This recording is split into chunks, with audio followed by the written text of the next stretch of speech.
What's going on, guys? Joey Franzo of Flex Training Systems here, and today this is the I think fourth video in my Raw Nationals little recap series that I'm doing, and we are going to talk about kind of what went on in this particular video on Saturday. Saturday is the day that I have to lift.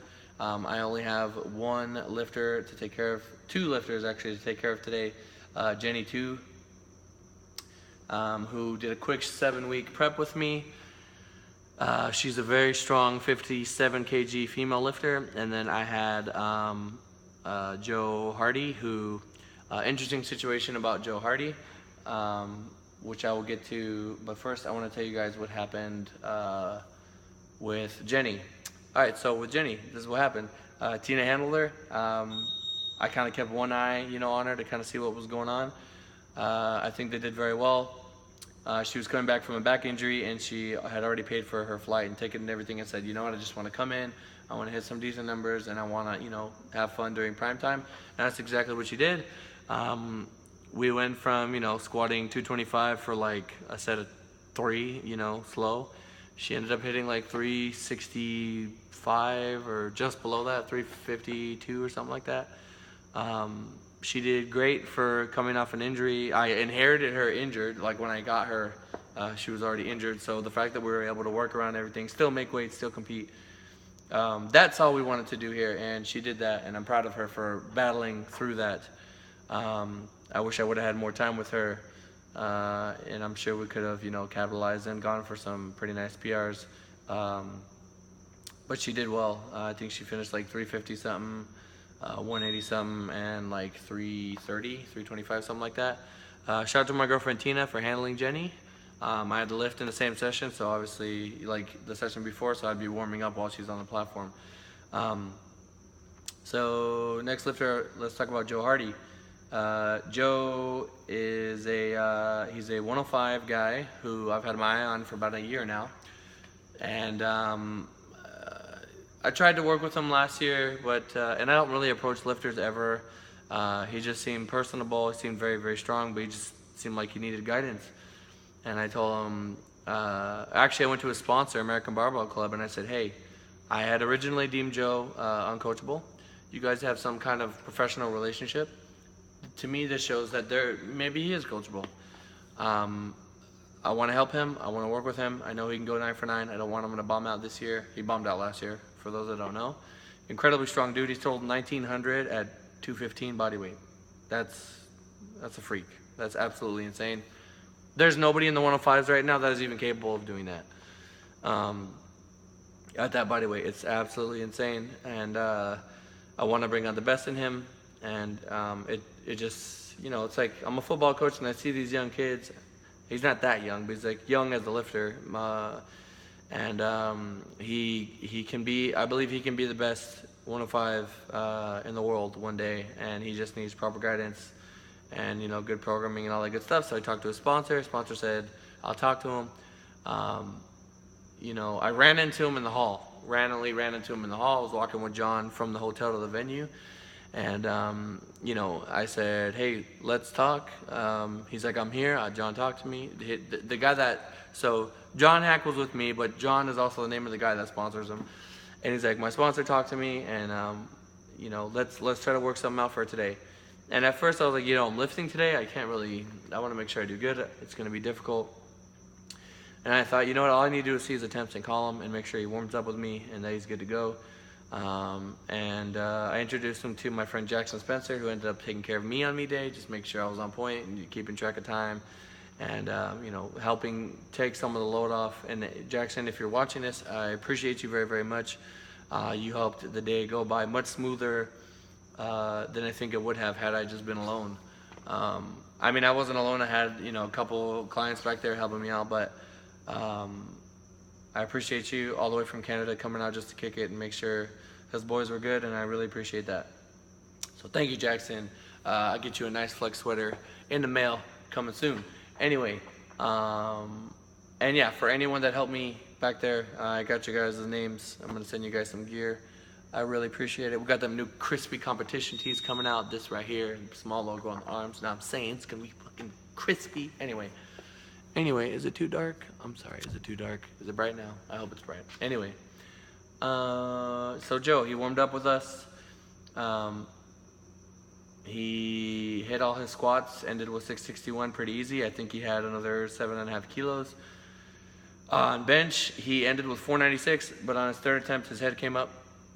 And it was so subtle, but those judges catch everything. They catch everything.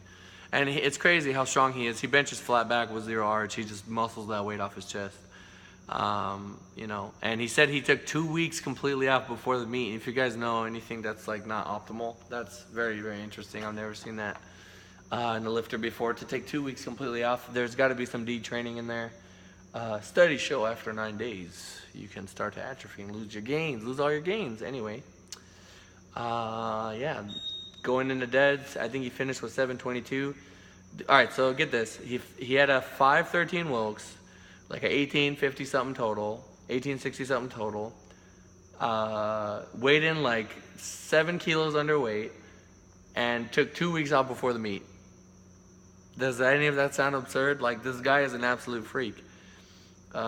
This is the cool part. After the meet, his sponsor comes up to me and says, "Hey Joey, we want to take care of his training. We want to pay for his training up till the Arnold, and we want you to be the guy that does it." And I was just, that's why you go to these places. That's why you do these trips, to make connections, to show everybody what you're all about, and put your heads together and make something special happen. And I think with Joe, I can definitely make something special happen.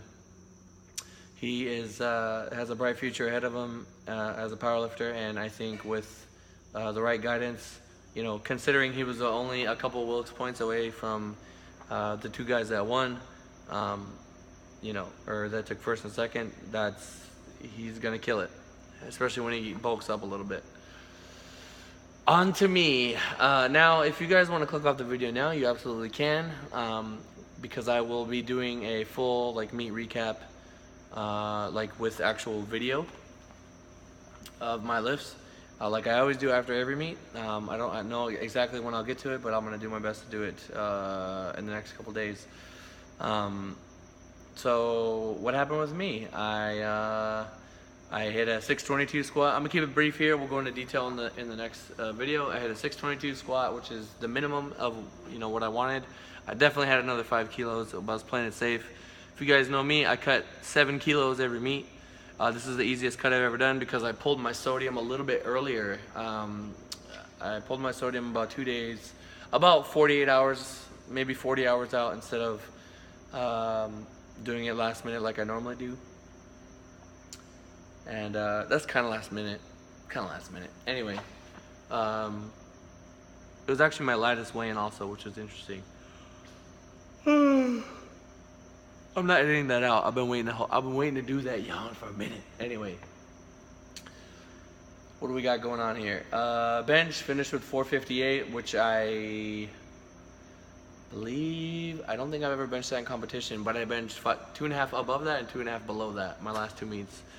Granted, my last meet was a bench only meet. It was at Bench Press Nationals where I took 3rd by 6 pounds. Which sucks. Yeah, bench. I mean, that's a 460 bench. I'm not mad.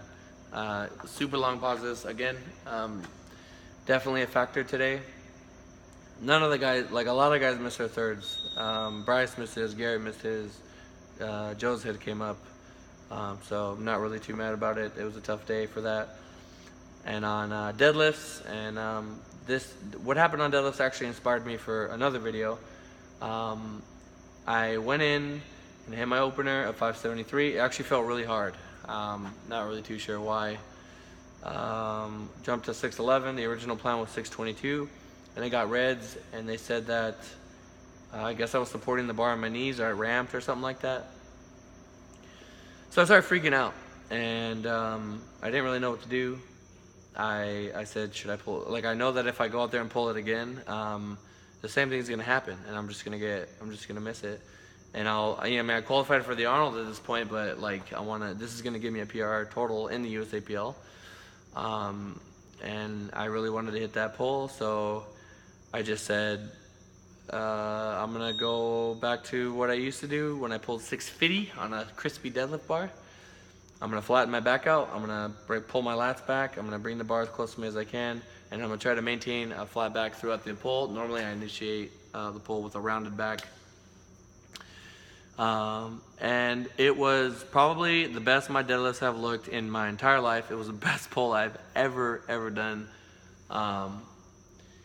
And I'm kind of glad that I got reds on that second attempt, because it made me get my shit together for my third. And I think, you know, coming into the Arnold, assuming I can sign up on time, I am going to, I'll have a new refined deadlift technique, and I should be good to go. But that's pretty much what happened with me.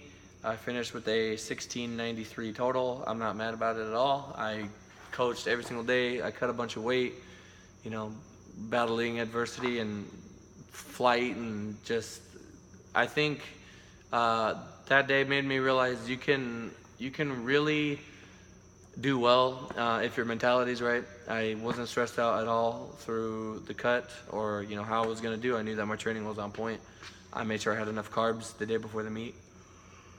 Fucking hey, man, it's late. You know, Joe did good. I did what I needed to do, and Jenny also did well. So I'm not mad given the circumstances. Yep. In next video, we're gonna talk about Sunday. We had a lot of epic stuff go down. For those of you that made it this far, I really appreciate you. Thank you so much, and I will see you guys in the next video.